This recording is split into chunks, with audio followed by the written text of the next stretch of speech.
Everybody. Good afternoon, everybody. We are in Parshas Vayishlach, and we did yesterday. We got as far as chapter 32, verse 10. So up to chapter 32, verse 10. So Yaakov is at the point where he's split up his camp into two camps as he prepares for Esav in three ways. He prepares for Esav, for his encounter with Esav. Rashi says through prayer, through diplomacy, sending gifts, and through battle by dividing his camp into two. So now the Gemara says, Vayomer Yaakov, in chapter, not the Gemara, the Chumash says, chapter 32, verse 10, Vayomer Yaakov, Elohei Avi Avraham, the God, my God, the Father of, Okay, the God of my father Abraham, Ve'elokei Avi Yitzchak, and the God of my father Yitzchak, Hashem Ha'omer Elai, Shuv Artcha Mo'aratcha Ve'tiva Imach, the God who told me, go back to your land, to your birthplace, and I'll be good with you. So let's look at what Jacob is saying. So Jacob is, now who's he speaking to? Who's he even speaking to?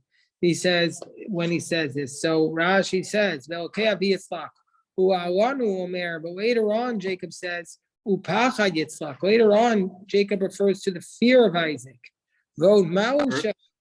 Excuse me. And above, right. Usually, means later on, but here it means earlier because it's a reference to chapter 31, verse 42. So there it calls him, there he says, Pachad Yitzchak. There, when he's leaving Lavan, it refers to Pachad Yitzchak. So Va'od, and furthermore, Mahu Shechazar v'Hizkir Shem HaMiyuchad. Why does he have to repeat God's name?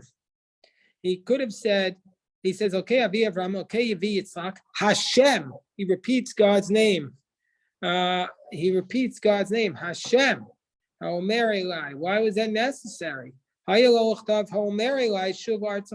could have just said, the one who said to me, return to your land. He doesn't need to repeat God's name. So Rashi tells us that Jacob is speaking to God. And this is what Jacob is saying. You made two promises to me. One, when I left my father's home, when I left Beersheba, that you said to me, Ani Hashem Elokei Avraham Avicha Elokei Yitzchak. I am Hashem, the God of your father Abraham and God of Isaac. And there you said to me, I'll guard you in every way you go. And then you made a second promise to me. In the house of Lavan, you said to me,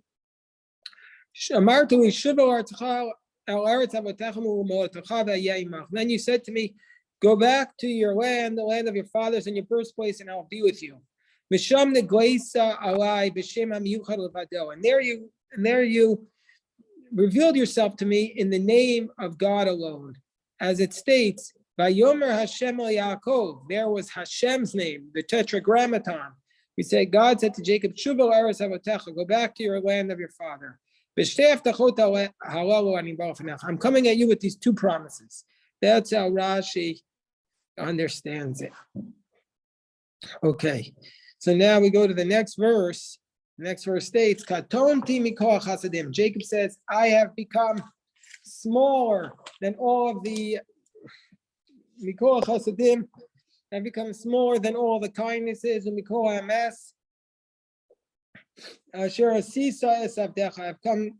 become too small for all of the kindnesses and the truths that you've done with your servant. Because with your staff I crossed over this Jordan. And now I've become two camps.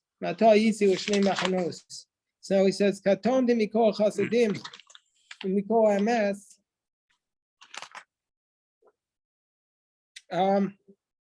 I've become smaller than all the kindness. I'm not worthy, basically, is what he's saying. I've become diminished by all of the kindnesses and all the truth that you did with your servant.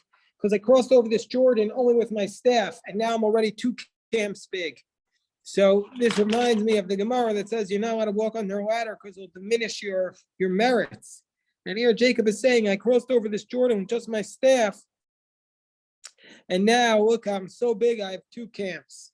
So Rashi says, Katonti mikol chasadim, nisma'atu zechu yosai, ayidei chasadim. My merits have been reduced through your kindnesses, v'ames, and the truth, shasita imi, that you've done for me. This is a reference, the Gemara tells us that the footnote here says the Tainus 20b and Shabbos 30a.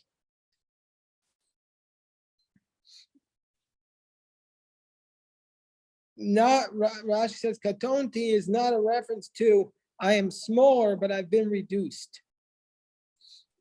I feel like I want to check this source just to read it to everybody here. Tainus 20b. Just let me finish the Rashi and then I'll go get the source. It'll take me 1 second. Therefore, I'm afraid Shema Mishev Tachtani Nicht Lachlachti Bechet. Therefore, I'm afraid that since the time you promised me, I've become soiled with sin. And now I'm going to be caused to be handed over to Esav. So basically, let me just get the Gemara in Tainus 20b. Hold on 1 second.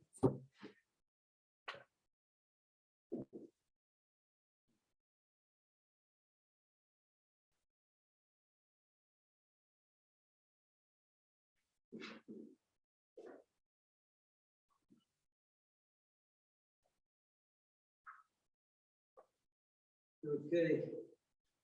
So it says it right here. Hold on. Opening the Gemara. Let's see what the Gemara says.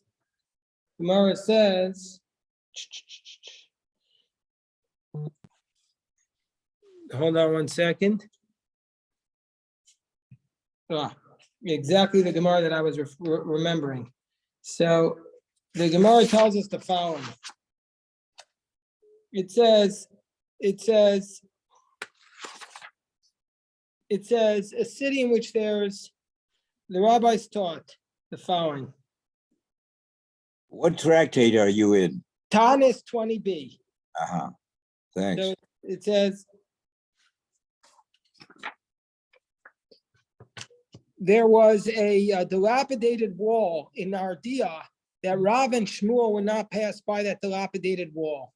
And even though the wall had stood in its place in that condition for 13 years, one day Rav Ada bar Hava came by there and they said, let us go, master, and detour around the wall. He said, we don't need to because Rav Ada bar Hava is here and his merit is great. They weren't afraid. So then what happened was Rav Huna had wine in this dilapidated house and he wanted to remove it before the house collapsed. So he brought Rav Ada bar Hava into the house because he thought he's going to protect him. Remember this Gemara? And he engaged him in a Torah discussion until he was able to remove the wine. After Rav Ada went out, the house collapsed. Rav Ada bar Hava realized why Rav Huna brought him into the house, and he was very upset at having been used in this fashion. He held like that which Rabbi Yanai said, a person should never stand in a place of a danger and say, a miracle will be done on my behalf, because maybe the miracle won't be done in the end.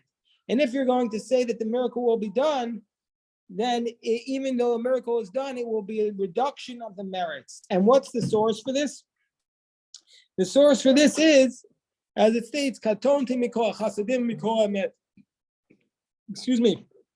As Yaakov Avinu said, I've been diminished as a result of all the kindnesses and all the truth that you have done for your servant. So Yaakov Avinu recognized that he was being diminished as a result of all the kindnesses that was being done. So we see from here that if a lot of good things are done for you, and you don't feel deserving, and something good happened, it's going to be a reduction in the merits that you have. So that's the Gemara that I remembered, and that's what Rashi is quoting here. And that's how Rashi understands this verse.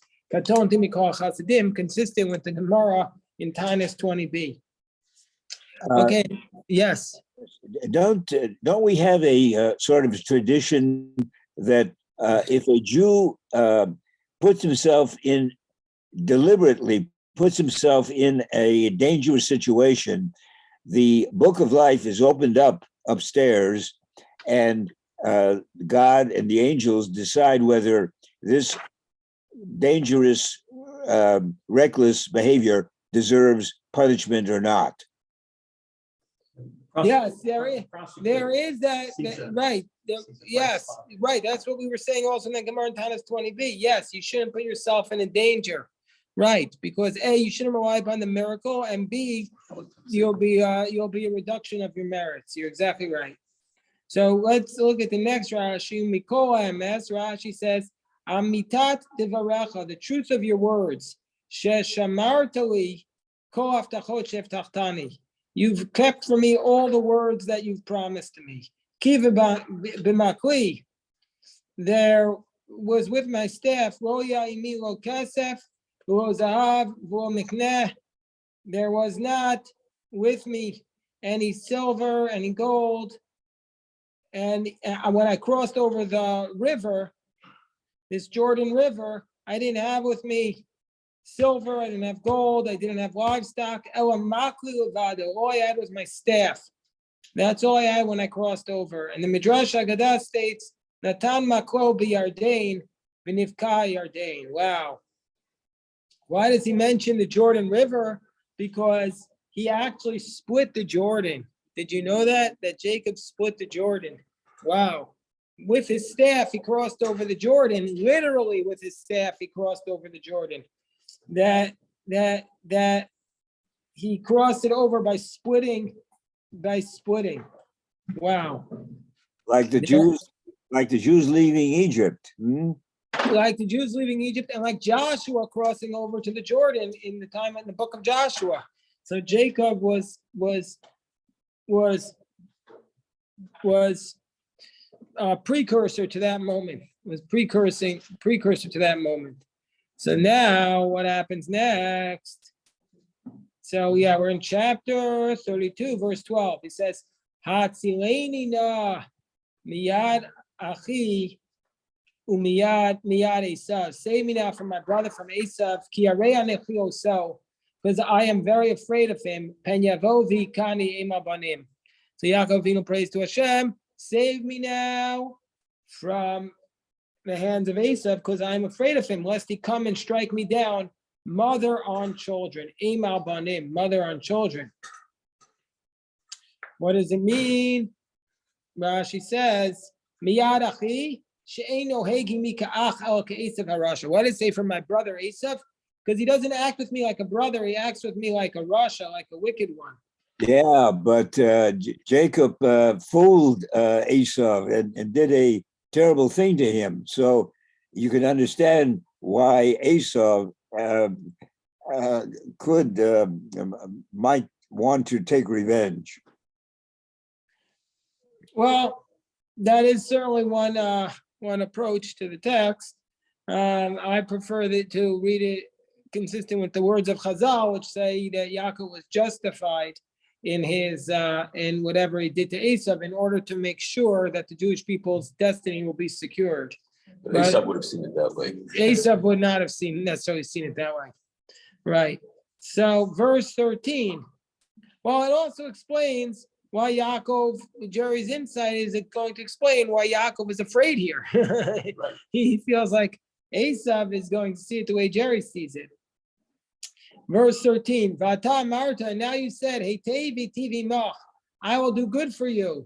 God, Jacob says to God, you said I'll be good with you, and I'll make your seed like the sand of the sea, that they can't be counted, because they're so numerous. Rashi says, I'll make your seed like the sand of the sea. Where did Yaakov even say? Where did God even say this? He never says your seed will be like the sand of the sea. He just says you will be like the dust of the earth. So where does he say you're going to be like the sand of the sea?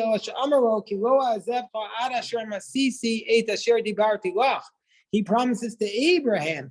Well, and to Abraham he said, I will increase your seed. Like the sand on the banks of the sea. So really it was a promise. Yaakov was repeating the promise to Abraham. You don't have the Bomatch. Oh, I skipped that. I'm just saying because the idea of the double lashon is the same way that he told Abraham harba harbe. So, and based on the Rashi of Heitev, it's very clear that we're talking a double good. So yeah, let's read the Rashi. Heitev. I will do good. I will surely do good. A double expression. Heitev b'schutcha will do good in your merits, and Heitev b'schut avotecha, and will also do good in the merits of your father Abraham. Okay, next verse. And Jacob slept there that night. And now this is a strange expression.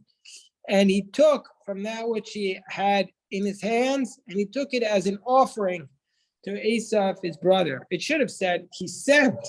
But anyway, it says he took from that which he had come into his hands an offering to Esav, his brother. What does Rashi say? Habab Yado means birshuto. That means in his domain. He took all of his land. Midrash Agada. That some interpret this to mean the Agada means min habab Yado. What does it mean? Avanim tovo to margiyot shadam tsar b'tzor v'no sam biyado. This refers to the precious stones he was carrying with him when he was running when he ran away. He bundled up his assets into stuff he could carry with him. Might be anachronistic, but these precious stones, these pearls. Davar acher. Alternatively, min habab yado. What does it mean? He took from that which was in his hands. Min achulin. That he took it from that which was not sacred, from the rest, Shenata Meiser, that Jacob had separated a tithe for God. Like it states, and he only paid Esav from what was left beyond after he took the tithe. Yeah, to whom was this tithe given to? That's a good question. To whom did he give the tithe? It doesn't tell us who he gave the tithes to. It's a very good question. I don't know. Who he gave the tithe. If we're anywhere near Yerushalayim, he would have given it to Melchizedek, no? Well, it couldn't mean that he could have just. Well, he wasn't near there yet, but it couldn't mean he brought korbanot to Hashem. He brought sacrifices to God. That would be my explanation. He brought sacrifices, like we've seen that they brought sacrifices, but so that's what it must have been. What does Steinsaltz might say to this? Rabbi Steinsaltz add anything here? Well, we're asking the people who are using that. Anyway, this is the next Rashi. It says he sends. Okay, next Rashi. Rated is for mature audiences. It says, Izim Matayim, he sent 200 goats, 200 female goats, and Tiayashim Asrim, and 20 male goats. Rechelim Masayim, 200 female lambs, Ve'elim Asrim, and 20 rams. Then it says, I'll read the next Rashi because we're going to need to read them both together. All right, we'll first read the Rashi on this verse. Why does he send so many more female goats to male goats? Rashi explains, Matayim izim tzrichot esrim tayashim. 200 female goats need only 20 male goats. One male to 10 females. V'chein kulam azcharim k'dei tzarach and kavos. And so too with all the animals that Jacob sent, he sent only the males proportionate to how many females that they could service. The Bereshit Rabbah, Nourish Mikan, and in Bereshit Rabbah, it explains from here, Wa'ona Amura B'Torah. It talks about and this we had recently in the Daf Yomi in Subos Tav Samachalaf Amalaf. This relates to the amount of time that a husband is required to be with his wife. Hatayawim means to say those who don't, the retired people, they're required to be with their wife B'Kol Yom every day. Apolim, the workers, people who work in town, basically shtayim b'Shabbat, twice a week. Hachamarim, the donkey drivers, they travel a lot, achas b'Shabbos, once a week, because they're not around. Hagamalim, the camel drivers, achas l'shoshim yom, once every 30 days, because they travel. They don't do local Uber, they do far Uber. Hasapanim, achas l'shisha chadoshim. The sailors, they go away for months at a time, so it's once every 6 months. Ve'ini yodeya, l'chaven hamidrash hazeh, b'kivun. And I don't know how to understand this midrash with our pasuk exactly, because the Bereshis Rabbah is attaching it to the midrash, attaching it to our verse. Rashi says, I don't know how it relates exactly. But it seems in my eyes. Shalomanu mikan. We derive from here. Maybe what it means is the amount of times a person is required to be with his wife is not. It's not an objective amount. It's subjective, based upon the amount of energy the person has, based upon their occupation. He gave for every male goat 10 female goats, and also every male ram 10 female rams, because they are free from work. Because they're not working animals, they have more time to mate. And therefore they can make 10 females pregnant. But an animal, once it's pregnant, will not mate anymore. And so therefore it's going to mate with the ones that aren't pregnant. Uparim, but the bulls, i.e. the ones that are plowing, shows they're working hard. He only gets 4 females. And the donkey, the donkey is working very hard. Only 2 females for the male. The camel that goes really far away, the keva 1 female for each male. So that's the Rashi. So okay, it's based upon, we had it recently in our Gemara in Ksubos, if you remember. It's hard to forget that one. Okay, so then the verse, we'll do one last pasuk. Gemala Meinikos, he sent nursing camels, Ubeneim Shloshim, and they're young 30. Paros Arba'im, Uparim Asara, 4 female cows and 40 female cows and 10 male bulls. Atonot Esrim, Va'ayarim Asara, 20 female donkeys and 10 male donkeys. What does this mean? She says, their young were with them. Means 30 pairs of camels, each one was a mother and her young. Midrash Agadau b'neihem, ba'anehem, those who build them, Zachar Keneged Nekeva, mean to say for each female he sent a male. Because the camels are modest while they mate, the text is not explicit that there were also males given. Wow. Va'ayarim chamorim zachorim. What's an ayar? It's a male donkey. I thought Jews are not supposed to breed donkeys. You can breed a donkey with another donkey. There's no prohibition against that. You were talking about a donkey with a horse. That would be kilayim. So that would be a problem. But a donkey with another donkey is not a problem. Yeah. Okay. What is Yaakov doing with a donkey to start with? Why not? You're allowed to have a non-kosher animal. It's not a problem. No. Not that Carry stuff. kosher. I mean, you can't eat it, but yeah, he was working. Donkeys are travelers. They're taxis, or they're schleppers. All right, we'll stop our recording here, and we're about to pray, so we'll stop here.